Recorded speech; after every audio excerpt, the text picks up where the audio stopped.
Assalamualaikum warahmatullahi wabarakatuh. Salam sejahtera untuk kita semua. Selamat pagi Bapak dosen Dr. Haji Sabilal Rosyad MSI dan teman-teman semua yang ada di kelas ini. Puji syukur kita haturkan kepada Allah Subhanahu wa taala dan tidak lupa sholawat serta salam selalu tercurahkan kepada baginda Nabi Muhammad SAW.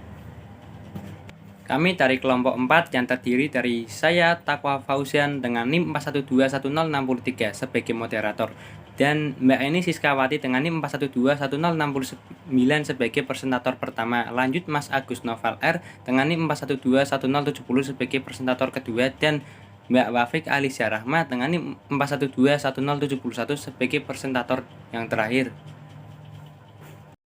Pada hari ini kami akan mempresentasikan makalah kami yang berjudul Fikih Sholat Bab 3, yaitu Sholat Sunnah atau Nawafil. Pengertian Sholat Sunnah Nawafil menurut bahasa berasal dari kata nafila yang bermakna tambahan, sedangkan menurut istilah adalah perbuatan yang apabila dilakukan mendapat pahala dan apabila ditinggalkan tidak mendapatkan dosa. Nah, untuk penjelasan lebih lanjut, marilah kita simak dengan seksama penjelasan pertama yang akan disampaikan oleh Mbak Eni Siskawati. Kepada Mbak Eni, saya persilahkan. Perkenalkan, nama saya Eni Siskawati, NIM 4121069. Selanjutnya ada macam-macam sholat sunnah. Sholat sunnah dibagi menjadi dua, yaitu sholat sunnah yang tidak dianjurkan berjamaah dan sholat sunnah yang dianjurkan berjamaah. Yang pertama, sholat sunnah yang tidak dianjurkan berjamaah ada sholat rawatib. Rawatib merupakan bentuk jamak dari rotib yang artinya terus-menerus atau tetap. Sedangkan menurut syarak, sholat rawatib adalah sholat sunnah yang dilakukan atau dikerjakan sebelum dan sesudah sholat fardu. Jumlah rakaat sholat rawatib ada 22 rakaat yang terbagi menjadi dua. Pertama, 10 rakaat yang muakkad, ada 2 rakaat sebelum sholat subuh, 2 rakaat sebelum sholat duhur, 2 rakaat sudah melaksanakan sholat duhur, 2 rakaat sudah melaksanakan sholat maghrib, dan 2 rakaat sudah melaksanakan sholat isya. Selanjutnya 12 rakaat yang ghairu muakkad ada 2 rakaat sebelum sholat duhur, 2 rakaat sudah sholat duhur, 4 rakaat sebelum sholat asar, 2 rakaat sebelum sholat maghrib, dan 2 rakaat sebelum sholat isya. Yang kedua ada sholat witir.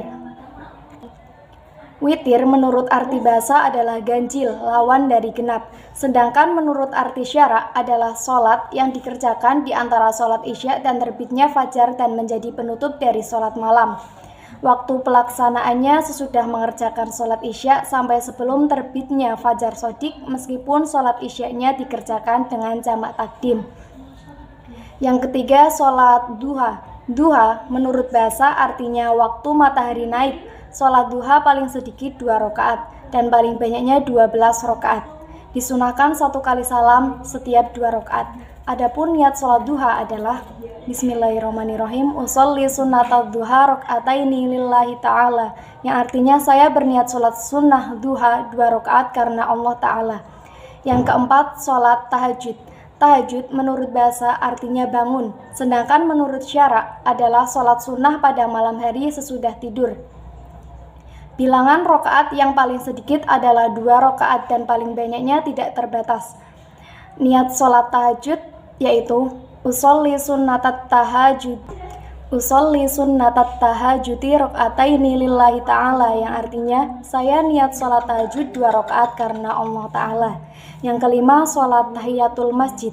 Sholat tahiyatul masjid adalah sholat sunnah 2 rakaat yang dikerjakan ketika seseorang memasuki masjid. Selanjutnya yang keenam, sholat istikharah.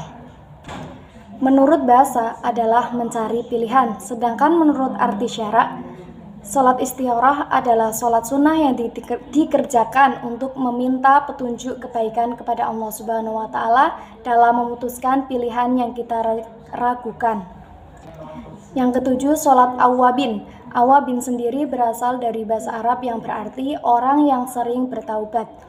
Ada perbedaan pendapat mengenai sholat ini di kalangan para ulama. Ada yang mengatakan bahwa sholat awabin dilakukan antara waktu maghrib dan isya. Sementara yang lain mengatakan sholat awabin adalah nama lain dari sholat duha. Yang kedelapan, sholat sunnah mutlak. Sholat sunnah mutlak ialah sunnah yang boleh dikerjakan pada waktu kapan saja, kecuali pada waktu yang terlarang untuk mengerjakan sholat sunnah. Jumlah rakaatnya tidak terbatas. Terima kasih Mbak Eni atas penjelasannya. Jadi bagaimana nih teman-teman? Sudah tahu jadinya mengenai macam-macam sholat sunnah kan? Nah, untuk melengkapi presentasi hari ini, penyampaian presentasi berikutnya akan disampaikan oleh Mas Agus Naufal R. Kepada Mas Agus Naufal R, saya persilakan. Assalamualaikum warahmatullahi wabarakatuh. Perkenalkan, nama saya Agus Naufal R, nomor induk mahasiswa 412170. Di sini saya akan melanjutkan presentasi yang telah disampaikan oleh Mbak Eni Siskawati. Materi yang akan saya sampaikan yaitu sholat sunnah yang dianjurkan berjamaah. Sholat sunnah berjamaah adalah sholat sunnah yang dilakukan oleh dua orang atau lebih secara bersama-sama. Salah seorang bertindak sebagai imam dan lainnya menjadi makmum. Adapun macam-macam sholat sunnah yang dianjurkan berjamaah, yaitu 1. Sholat Idul Fitri.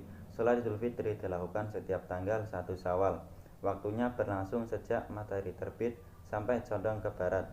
Disunahkan pelaksanaannya lebih akhir. Sholat Idul Fitri dilaksanakan di masjid atau di tempat lain yang memungkinkan untuk ditempati, seperti di lapangan atau di halaman yang luas. Sholat Idul Fitri terdiri dari 2 rakaat. Hukum sholat Idul Fitri yaitu sunnah muakkad. 2. Sholat Idul Adha. Cara sholat Idul Adha sama dengan pelaksanaan sholat Idul Fitri, hanya waktu pelaksanaannya yang berbeda. Sholat Idul Adha dilaksanakan pada tanggal 10 Dzulhijjah, sedangkan Idul Fitri dilaksanakan tanggal 1 Syawal. Hukumnya sunnah muakkad. Sesungguhnya kami telah memberi engkau ya Muhammad akan kebajikan yang banyak. Sebab itu sholatlah engkau dan berkorbanlah karena Tuhanmu pada Idul Adha. Quran Surat Al-Kautsar ayat 1-2. Yang ketiga, sholat tarawih. Sholat tarawih ialah sholat sunnah yang dikerjakan pada malam hari di bulan Ramadan. Hukumnya sunnah muakkad, artinya sunnah yang sangat dianjurkan bagi laki-laki ataupun perempuan. Waktu sholat tarawih adalah setelah sholat isya sampai terbit fajar. Bilangan rakaatnya yang pernah dilakukan oleh Rasulullah SAW adalah 8 rakaat. Yang keempat, sholat witir. Sholat witir adalah sholat sunnah yang biasanya mengiringi sholat tarawih. Bilangan rakaatnya adalah ganjil. Sholat witir disunahkan untuk dilakukan setiap malam setelah sholat isya. Bukan hanya pada bulan Ramadan saja. Bilangan rakaatnya 1 rakaat atau 3, 5, 7, 9, dan 11. Kalau sholat witir itu banyak boleh dikerjakan 2 rakaat 1 malam. Kemudian yang terakhir 1 rakaat dengan 1 malam. Yang kelima, sholat 2 gerhana. Sholat 2 gerhana, sholat khusufain adalah sholat sunnah yang dilakukan karena terjadi gerhana bulan atau gerhana matahari.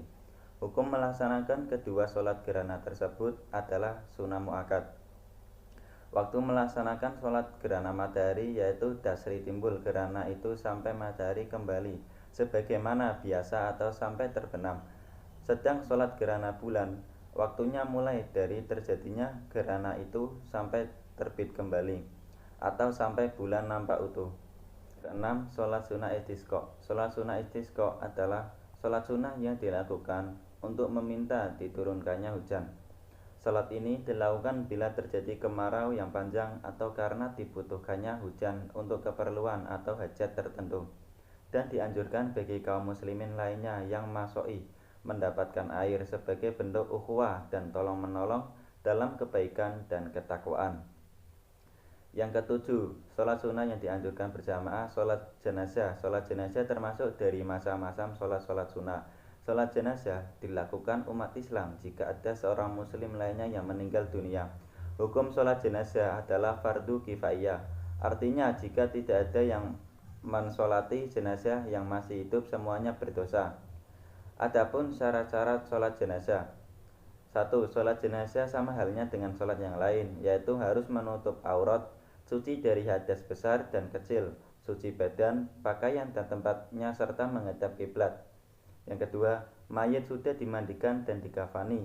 Yang ketiga, letak mayit sebelah kiblat orang yang menyolatinya. kecuali kalau sholat dilakukan di atas kubur atau sholat gaib. Terima kasih Mas Agus Naufal R atas penyampaian materinya tadi. Nah, untuk materi yang terakhir akan disampaikan oleh Mbak Wafik Alisya Rahma. Kepada Mbak Wafik Alisya Rahma, saya persilahkan. Hikmah-hikmah dalam menjalankan sholat sunnah, yaitu banyak orang yang tidak sadar betapa pentingnya amal ibadah dalam kehidupan kita sebagai hamba Allah Subhanahu wa Ta'ala. Terlebih ibadah sholat, padahal sholat merupakan jalan penyambung antara kita dan dengan Allah Subhanahu wa Ta'ala, dan sarana untuk mendapatkan rahmat dan keridhoannya. Adapun diantaranya keutamaan pahala yang akan kita peroleh dengan menjalankan sholat sunnah adalah sebagai berikut. 1. Mendatangkan keberkahan di rumah. Mengerjakan sholat sunnah di rumah akan mendatangkan keberkahan. Berbeda dengan sholat fardu, sholat sunnah lebih utama dikerjakan di rumah masing-masing, kecuali sholat sunnah yang memang disyaratkan dikerjakan secara berjamaah di masjid. 2.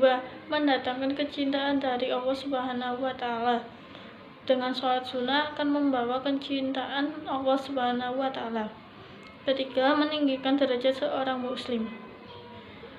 Sholat adalah amalan yang terbaik untuk mendekatkan diri kepada Allah Subhanahu wa Ta'ala dan Rasulnya. Rasulullah bersabda, "Istiqomahlah kamu semua, janganlah kamu menghitung-hitungnya, dan ketahuilah bahwa sebaik-baiknya amal adalah sholat." Hadis riwayat Ibnu Majah. Amalan sholat sunnah juga merupakan ibadah yang dapat meninggikan derajat seseorang serta menghapus dosa-dosanya yang lalu. 4. Menutupi kekurangan dari sholat fardu. Sungguh sulit bagi kita untuk mengerjakan sholat fardu secara sempurna. Ada halnya yang lumrah terjadi apabila kita mengerjakan sholat fardu, maka akan banyak ditemukan kekurangan di sana-sini, seperti tidak khusyuk, bacaan ayat-ayat Al-Quran kurang, dan kesalahan-kesalahan lainnya. 5. Sholat sunnah sebagai sarana doa dan pemohonan. Sesungguhnya manusia dengan upaya dan kekuatannya adalah lemah, dan hanya dengan kekuatan Allah lah ia menjadi kuat. Setiap manusia membutuhkan pertolongan dari Allah Subhanahu wa Ta'ala agar sukses dalam melaksanakan tugas-tugasnya di bumi ini. 6. Sholat sunnah menyebabkan ketenangan. Amalan ibadah sehari-hari merupakan penyebab ketenangan hati dan kedamaian jiwa.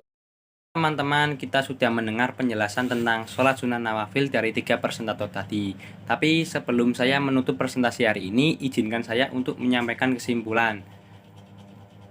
Kesimpulannya bahwa sholat sunnah ada beberapa macam. Dari sholat sunnah yang dianjurkan untuk berjamaah, misalnya seperti sholat Idul Fitri, sholat Idul Adha, sholat tarawih, sholat gerhana. Dan sholat sunnah yang tidak dianjurkan berjamaah, misalnya seperti sholat tahajud, sholat 2 rakaat sebelum melaksanakan sholat fardu, dan sholat istikharah. Adapun sholat macam sebab sunnah tersebut dikerjakan. Hukum sholat sunnah nawafil adalah sunnah. Kita boleh mengerjakan tetapi lebih mengutamakan untuk sholat wajibnya terlebih dahulu. Demikianlah kesimpulan yang dapat saya sampaikan. Kami dari kelompok 4 mohon pamit undur diri. Terima kasih atas perhatiannya teman-teman semua, dan mohon maaf apabila ada kesalahan baik perkataan maupun perbuatan. Akhirul kalam, wassalamualaikum warahmatullahi wabarakatuh.